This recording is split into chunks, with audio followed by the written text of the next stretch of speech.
등락요원. 이상은 향만의 불적, 향만이 부적. 날은 저무는데 기분이 울적하여. 국어등고원, 국어등고원. 술에 몰고 높은 언덕에 올라본다. 석양무한호, 석양무한호. 석양은 한없이 좋기만 한데. 지시황혼근, 지시황혼근. 다만 아심나니 황혼이 가까워라.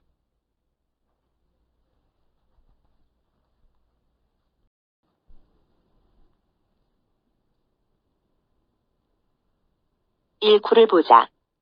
향만의 불적, 향만이 부적.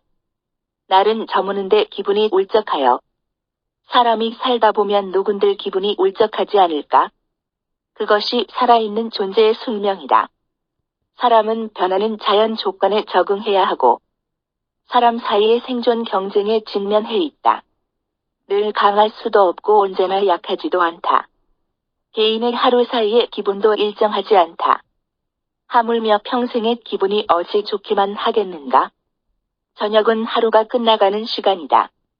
그러면 낮의 일도 마무리되어 밤이면 완전한 휴식과 충전의 시간이 되어야 한다. 그런데 저녁이 되어 가는데 향만. 기분은 울적하다. 의불적는 것이다. 왜 그렇게 울적한가? 우리는 알 수 없다. 다만 짐작만 할 뿐이다. 살아있는 사람이 산호라면 그럴 수도 있다.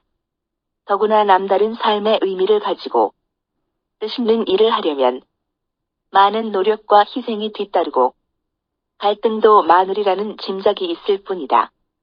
여기서는 저녁이 되어도 무언가 마음에 울적한 것이 남아있다는 하나의 갈등 상황을 제시함으로써 시상을 일으키고 있다.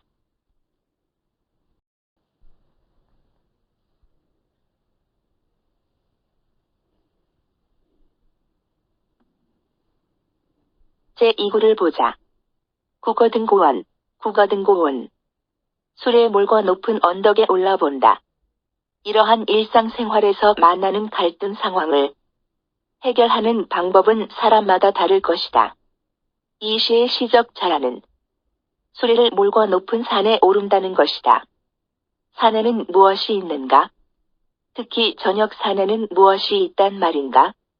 일상인에게 있어서 저녁산은 차라리 스산한 기분마저 느낄 것이다. 먹을 것도 마땅찮고 쉴 곳도 없다. 뚜렷기까지 할 것이다. 시적 자는 사람 사는 마을로는 갈 곳이 없는가 보다. 자신의 갈등을 풀어줄 어떠한 것도 집과 마을에는 없는가 보다. 그의 마음속에 생긴 갈등은 어쩌면 집과 마을에서 생긴 것인지도 모른다. 여기서는 갈등의 해결 방법으로 수레를 몰고 산으로 가는 시적 자야의 방법을 보여준다.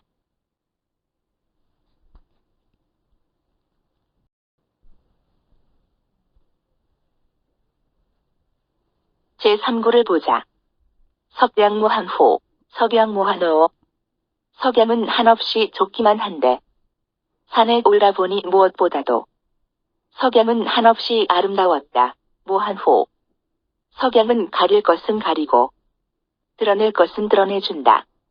그 따갑지 않은 은은함은 관용과 통하고 그 구석구석을 파고드는 잔잔함은 휴식과 통하는 것일까?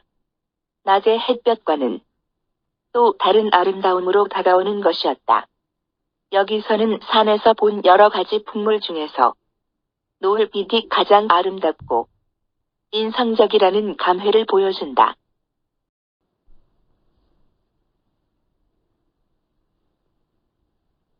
제4구를 보자. 지시황혼근, 지시황혼근. 다만 아심나니 황혼이 가까워라.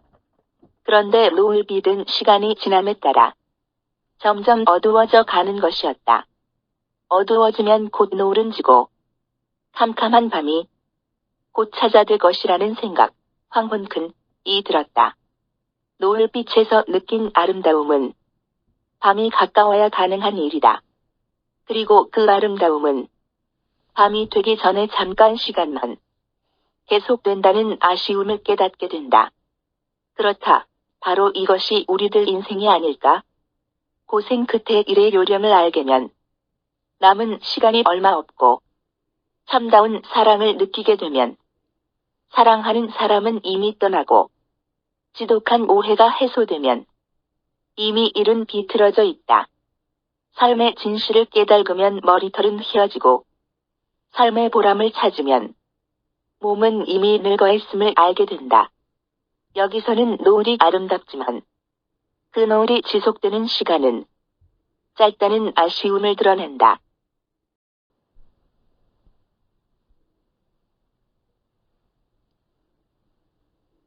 1, 2, 3, 4구를 종합하면 사람의 삶이란 갈등의 연속이고 연속되는 갈등의 상황을 사람들은 나름대로 해소하려 한다. 놀이로 해결하기도 하고 물질로 해결하기도 한다. 자연 속에서 해결하고 정신적으로도 해결하려고도 한다. 그러한 것이 현실의 삶에서 불가능하면 사후의 세계로 미룬다. 그것은 바로 신앙의 세계다. 그러나 시적 자아가 찾아낸 갈등 해소 방법은 오래 지속되지 않는 아쉬움을 보이고 있다. 이것이 보편적 인간의 삶이 갖는 한계인지도 모른다. 시적 자아는 이러한 한계에서 인간 본연의 우수를 느끼고 있다. 그는 아직 종교적 차원의 확장된 삶의 세계를 갖고 있지 못한 듯하다. 과거, 현재, 미래를 연결하는 삶의 의미 체계를 갖고 있지 못한 것이다. 삶에 있어 어떤 특별한 의미를 갖고 살고자 하는 사람이 현실적 삶에서 갈등에 부딪힐 때 나름대로 찾아낸 방법이 영속적이지 못할 때 느끼는 우수가 묻어난다. 결론적으로 이 시는 현실 갈등적 삶에서 종교적 삶에 이르지 못한 지식인이 인간적 한계에서 느끼는 우수일 것이다.